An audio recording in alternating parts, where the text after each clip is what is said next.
Okay, guys, welcome back to a reading simulator. Oh, no, wait, this is Syberia, I forgot. May 14th, 1930.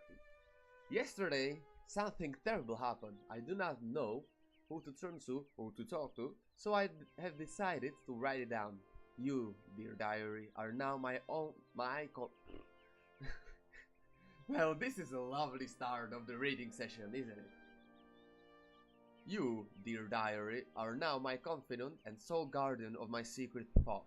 Hans lies in the next room, teetering between life and death, and I'm terrified. Oh, the injustice of life. First Mama, then Hans. Please, dear Lord, don't take my little brother away as well. May 15th, 1930. Hans made me promise to keep this a secret, but it's a burden too heavy. Yeah, that was wrong. But its burden is too heavy. I know I can tell you, though, dear diary. Oh, Jesus Christ, this is annoyingly written. We discovered a cave in the mountains, a marvelous cavern with ancient paintings on the walls. Only prehistoric men could have painted them because there were depictions of mammoths, which are prehistoric creatures as well. Oh, what a surprise! Well, that much, but I got lost. Yeah, that much I know. I had manners now. It's all because of them, and because of that stupid prehistoric children's toy. Why, Hans? Oh, why did you try and take it? And why did I let you climb up there? It's my fault you are in a coma now. Hans, if you die, I do not know how I could ever forgive myself. So, Hans was stupid and climbed on Mammoth, which apparently is not dead, is not extinct, and he fell and almost died. Great. Fun story. May 16th, 1930. Hans has still not regained consciousness. Father cannot sleep and Gertrude cries all day long. Outside the heat is suffocating. Comas. These people are terrible at writing. But inside the house is icy cold and dismal. I still have hope though. I know my brother. I know his strength. He will pull through. He never gives in. And his name is John Cena. May 17th, 1930. I cannot think of anything else but Hans. That's weird. No, it's not weird, it's understandable. Sorry.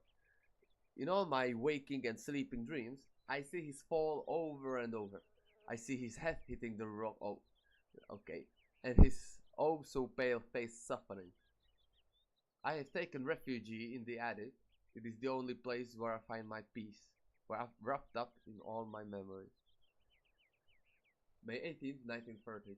5 days have passed since the accident and Hans has still not opened his eyes. To see him like this is unbearable. Please God protect him. Take my life, not his. May 19th, 1940. 30, not 40. For fuck's sake. I feel desperate, so alone. I want to snuggle up in father's arms, but I dare not. He's just so impassive. Oh Hans, don't leave me here. May 20, 1930. It has happened. Hans has come back to life. Well, he wasn't dead, he was in a coma. Whatever. He opened his eyes and uttered my name. My name! Do you realize? This is the happiest day of my life. I want to take to the streets and sing to proclaim my joy to the world. Thank you. Oh, thank you, God. Okay, what's that? May 22. How wonderful, how beautiful life is. Gertrude and I cannot stop breaking into uncontrollable fits of giggles. Hans even wolfed down his meal today. I knew he was tough, my little brother. Even father smiled at me today when he said good morning. Oh, what a nice father to smile at his own daughter. May 25th. I don't know whether I'm coming or going. I'm totally absorbed in Hans' recovery. I scarcely 5 minutes to myself to return to my refuge and scribble down these words. What? Whatever. May 29.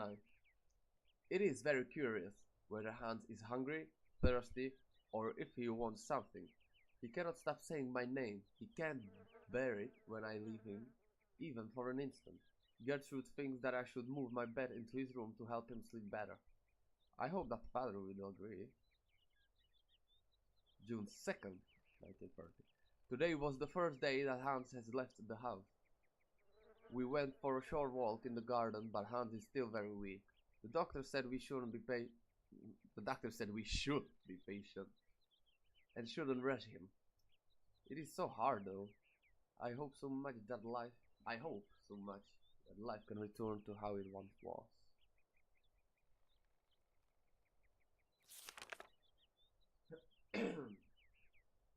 June 20, 1930. Hans has been out of his coma for a month now. He still doesn't say much and he has difficulty moving. He sits motionless for long periods of time, his eyes wide open as though lost in thought. I've often had to call his name several times before he reacts. Then he will smile, and when he does, the moment is magic for me, and I couldn't possibly be happier. June 22nd. I had to talk to him. The burden was too great. I asked Hans about the accident in the cave to find out what he could remember. He could utter only one word, Mama. And his eyes glowed so strangely when he said it. That it frightened me. Ooh, now it's a big jump. September 15th. I go back to school today, and for the first time in my life I'm dreading. I'm afraid of leaving Hans alone. Despite Gertrude's kindness and attention, I have the impression that Hans is much less nervous when I'm there. October 20th. While I was doing my homework yesterday evening, Hans crept up on me so quietly that he made me jump. He took a pencil and a blank sheet of paper and curiously he started drawing. It is the first time since his accident he has done anything but daydream. October 28th. Hans scribbles almost obsessively. It is all he will do, all day long. I feel it annoys father, nobody else understands. But I can see that Hans is trying to draw mammoths. Okay. Oh, God. Oh, it's painful. No, it's not painful. It's actually interesting, but you know, I'll probably fall asleep. November 16th. Today is my birthday and Gertrude has made me an apple pie. My favorite! But father has not returned home for lunch and Hans doesn't want to leave his room. The best present I could ever have is to see Hans back on the way to recovery. Christmas, snow is falling, it's so beautiful. Love it. January 10th, 1931. The doctor visited to examine Hans. He seems happy that my little brother has fully recovered his faculties. It truly is a miracle. I don't understand why he doesn't talk more though. Why isn't he livelier like he was before? February 9th. It is Hans' birthday. Today he is 11 years old. I have the strangest of impressions that actually he has lost 5 years rather than gained one more. Oh, how much more? Freaking laugh. This is actually the whole freaking episode. Sorry. February 24th. The doctor has just left. I saw him whispering with father. Their stories. It's just the story. The serious expressions worried me awfully. What could they be hiding from me? I'm grown up now, at the age of 15. You can understand everything. I'm too scared. Oh yeah, I didn't see the full stop there. At the age of 15, you can understand everything. I'm too scared to ask father what is happening. March 15th. I've been thinking and it seems to me that Hans' attitude isn't normal. The shock of the fall and his coma must have had much more serious effects than we first imagined. Hans, my dear brother, what is happening to you? April 4th. I have discovered the truth. Hans is stunned, physically and mentally. I eavesdrop on a conversation between the doctor, father, and Gertrude. Gertrude buried her.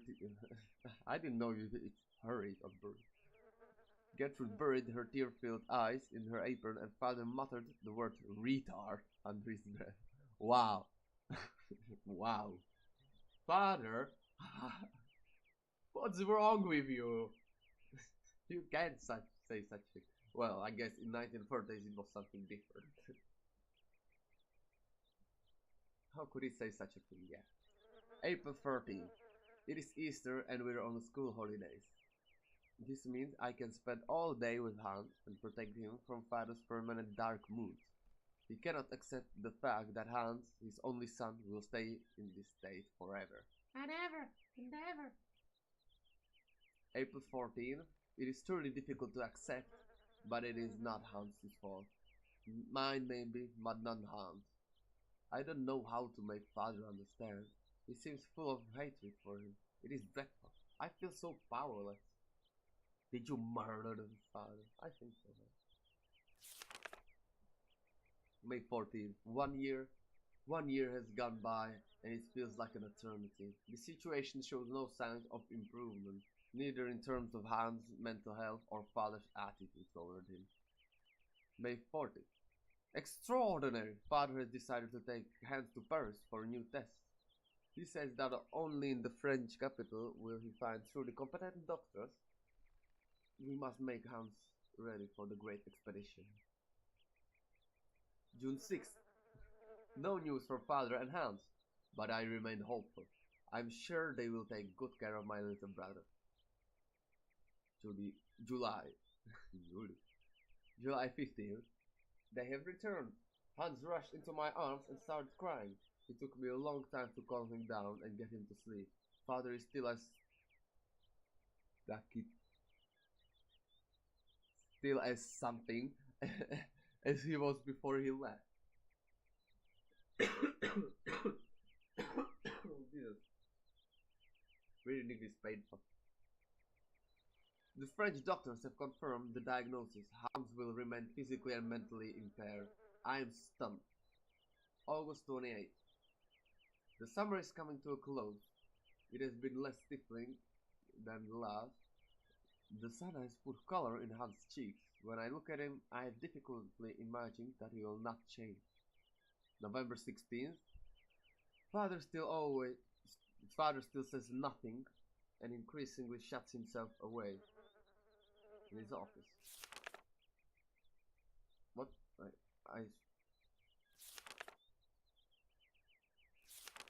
Oh yeah, she just says Chris. Gertrude tells me that love and faith trumps over any science. I like neither. God be faith. Great. Was that necessary? January 12th, 1932. Father took Hans to the factory this morning. Hans was so afraid that I accompanied them. Fortunately, Father said nothing. I failed to understand why he insisted on bringing him there. January 13th. Father left for the factory with Hans once again this morning. I think he wants to persuade Hans that he could be useful for something. It is his way of resisting fate. February 17th. For a month now, every morning Hans has gone to work with Father at his factory. I'm not exactly sure what he does there, but he seems to enjoy it. I feel my brother's behavior has changed considerably. He is much less capricious. Jesus Christ, I needed to. Oh.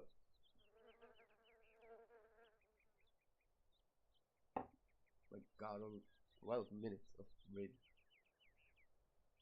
I could cry. Hansen made me a present, a small robot mammoth with a trunk that rises and falls. When Father saw it, he nodded his head in satisfaction. May 20th. Both Gertrude and Father now have their own robot mammoths. Theirs are even more intricate and finely tuned. Little brother is not such a retard after all. October 15th. Hans mammoths now walk, raise their trunks and wag their tails. It's incredible. December 22. I met at the head of the factory workshop, Mr. Grips, this morning. He says that for a young lad of 12, Hans is very gifted. It is a shame he only makes elephants. Wait, can I take this? Why is it there? February 11th. Father and Hans were locked. Oh yeah, this is already 1933. Father and Hans were locked in a long discussion yesterday, or should I say Hans was locked in one of the father's long monologues. As it is inconceivable that Hans should go to school like other children, Father wants to take him on as a worker at the factory. However, Hans will have stopped making his own little devices. Hans' silence, his half-gaping mouth, and staring eyes finally sent Father off in a rage.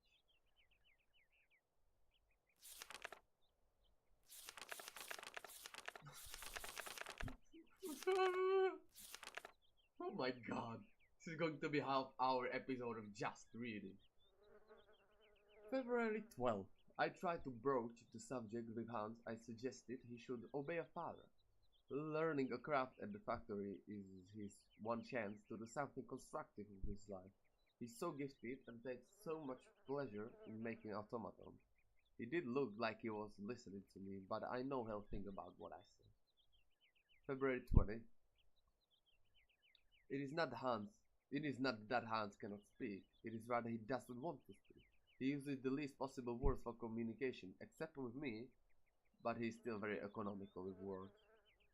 May 15th. Incredible. Hans was not just satisfied with learning how the assembly line works. Instead, he has completely redesigned it. Father and Monsignor Grips are taking a serious look at his plans. July 10th. Father has wanted to talk to me about my future. Since I passed my exams, he wants to send me to university because he says my intelligence is astounding. My heart was beating so loud. It is true, I do love studying, but I couldn't bear to be away from home.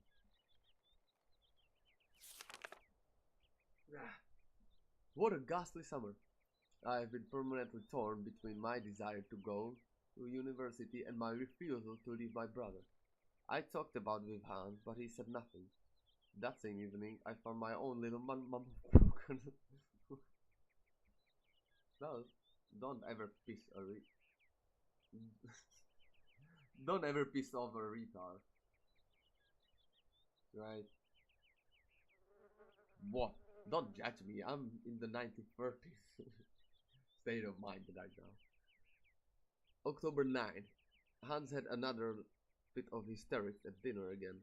Father announced that Hans' new assembly line would soon be finished. However, they have removed the automaton parrots that shout orders, as they were deemed superfluous. Hans was livid. He hurled his soup dish to the ground and stormed off to his bedroom. What will happen between the both of them when I'm not here? Murder. Dum dum dum. October 7th. 17th, sorry. Despite my scruples, I'm finally leaving. Hans has not talked to me for a week. Father would not understand if I told him why I wanted to stay. My heart is so heavy. Christmas. It is so strange to be home. I had never left home for such a long time before. Once we were alone, Hans did not stop talking. Words just leaped from his mouth. How we laughed at his excitement. He presented me with a delightful little ballerina to replace the mama, he told me. I was so touched that I started crying. Distance has done nothing to harm the strong bond between us. September 10th, 1937. We skipped a couple of years. 4 years, okay. It is strange to pick up this diary once more. At first my impulse was to tear it up, but I resisted and instead succumbed to my second desire, which was to write for a while. I am alone in my attic once more. I have been home for 2 months now, and after a summer spent living with the intense joy of being reunited with my brother, Hans has returned to the factory. Father has HSO and Gertrude's disease causes her terrible pain. September 13th. All in all, these last 4 years have been kind to father and Hans. Their relationship is tense, is less tense. They still do not exchange much conversation, but they now have a thing in common, the factory. I'm even beginning to feel a bit jealous. Silly, really. September 17th. Hans hasn't changed. To help Gertrude, he has designed a totally automated kitchen, and Gertrude can't stop moaning at the wooden puppets. Oh, how I adore them. Okay, wait a second.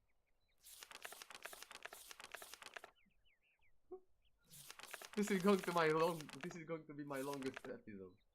October 9th. I went I went to go and see father and Hans at work. I hadn't been to the factory for ages. It is strange how much it has changed. It was very curious to see them set about their tasks. I like father's new office very much. Hans has a small workshop on the first floor, crammed with odds and ends, unfinished robots and designs, exactly as I imagined it, in fact. October 15. The factory is working very well. Orders for toys keep coming in, spurred on by the run-up to Christmas. When I was at the university and I said my name was Worlberg, people would ask me if I had any relationship to the Valentine factory. Now I know the effects that Hans' genius has had on the factory's renown. November 2nd. To make myself useful, I started helping father set his papers in order. The most extraordinary thing of all is that for the first time ever, I have the impression that the three of us form a real family. Oh, that's so touching. December 8th, 1937. Hans never ceases to surprise me. Between home and the factory, his behavior is so very different. In his workshop, he is serious, concentrated.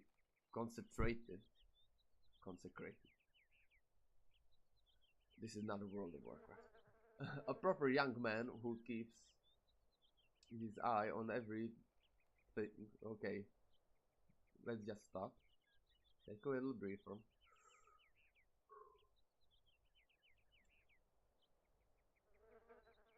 In his workshop, he is so very concentrated, a proper young man who keeps his eye on everything going on, constantly on the move and in control. One has the impression that each single toy is his very own infant. At home, he turns back into a child once more and is either moody or happy-go-lucky buffoon. Christmas, the most wonderful Christmas of my whole life. Hans and I could not stop giggling like children beneath father's disapproving glare. I know that he was only pretending, really. Our hearts are so full of hope. January 5th, 38. Hans came to see me in my bedroom yesterday evening. I felt terribly awkward, terribly ill at ease. I might have guessed. Hans wants to leave Valladolid. The hounds, the hounds. The house and the factory. He wants to go traveling. He doesn't know where to or for how long. That's just like him. I was so shocked. Oh my god. I'm getting tired. I was so shocked that I told him his plans were foolish. He left my room without a word, his head bowed. One, four more. Yeah. I thought that he wanted to leave because of father. Not at all. It's because of the mammoth. He wants to go tracking a mammoth. Oh my god. Yeah, he's a bit slow. I thought he had gotten over his obsession. I know my brother only too well. I wouldn't dream of telling him his quest is useless. It isn't worth it. He will not listen to reason. January 10th. I was so selfish the other evening. I returned to talk to Hans and asked him gently if he was sure of his decision. I already know what the reply is going to be. Nothing will make him change his mind. January 19th. Despite my profound sadness and despair, I must help Hans fulfill destiny he has chosen and announce the news to father. I fear the worst. Why are you announcing the news? It's not your problem. Well, he is your brother, but he should tell him. January 24th. The worst was worse than my fear. Father's anger was terrifying. He shut Hans away in his workshop at the factory and has forbidden all visits except for Gertrude, who feeds him. What a fucking dick. February 1st. Father has decided that Hans should remain locked up for as long as it takes him to abandon his infantile decisions. Gertrude tells me that Hans is very despotent, yet highly resolute. The worry is driving me mad. February 6th. As soon as Gertrude returns from the factory, I hasten to get news of my little brother. He doesn't say anything, he just fiddles with bits and pieces. She replies every day with a sigh. I have tried desperately to reason with father, but I know I'm just wasting my breath.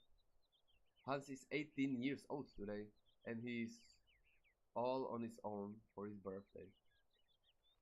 February 20. In secret, Gertrude delivered to me a small robot from Hans. It is a robot of us as children. It works with a small cylinder punched with tiny holes. I quivered with emotion as I turned the key. The message it gave was simple. He was telling me he loved me very, very much. Gertrude gave me a different tiny cylinder for today's toy. Hans is truly incredible. He has found a means of communicating between us and us alone in total secret. So, yeah. My days are spent eagerly awaiting Hans' messages. He has now resolved to run away. He is preparing his escape like it was a game. 2 months later. I'm getting hungry actually reading this.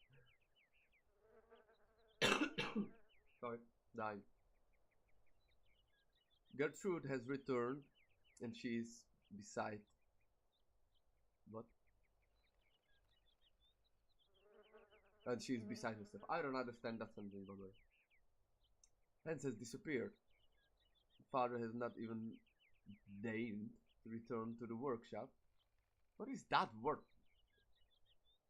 I have lots to learn.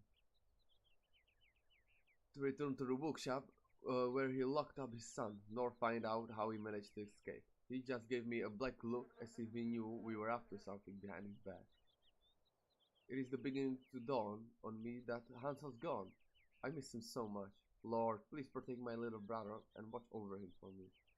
With Hans gone, Father now locks himself away, night and day, at the factory. The house is gloomy now. The morning I caught Father in the drawing room installing a coffin of a trestle. The sight of it made my blood freeze. What on earth is he up to? My questions meet only the story silent. I don't understand most of these words. Well, not most of these, but most of these sentences. No, let's continue. Let's finish this up so I can take a nap or something. My questions meet only with a stony silence and permanent black countenance. Behind closed curtains, the drawing room with the coffin surrounded by a huge canvas has become a veritable funeral chamber. This is ghastly. I have just understood what Father is up to. This morning the priest came to pray before the coffin, and I finally caught on. Father is in mourning for the death of Hans. Father made the priest believe that his son was dead. How could he do such a thing? Yeah, because that's a fucking crime. You can't do that. Idiot. In the madness occasioned by his grief, my father grows even more cold and calculating. He contacted his old friend, Dr. Schmore, who duly drew up a bona fide death certificate without even seeing the body. I dare not imagine what yarn has he spun.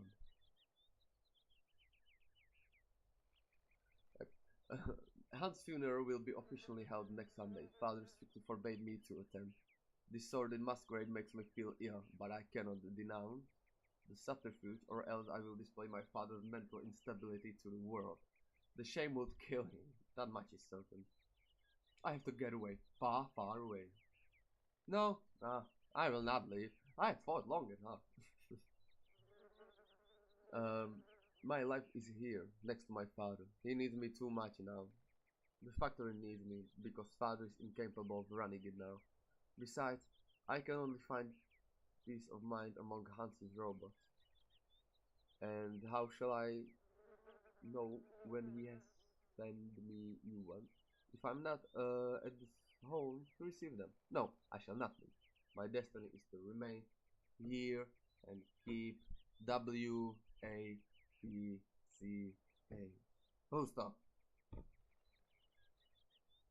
I swear to God, if I find one more book as long as this, I'm going to fucking burst into rage. Wow, I'm in a game again, not in a book. Okay, so how does this help me? Okay, I have to take a break from the game now. So, thank you. This took fucking half an hour. Um, this episode was completely skippable if you want it. Yeah, I'll see you later. I have to make myself a freaking coffee.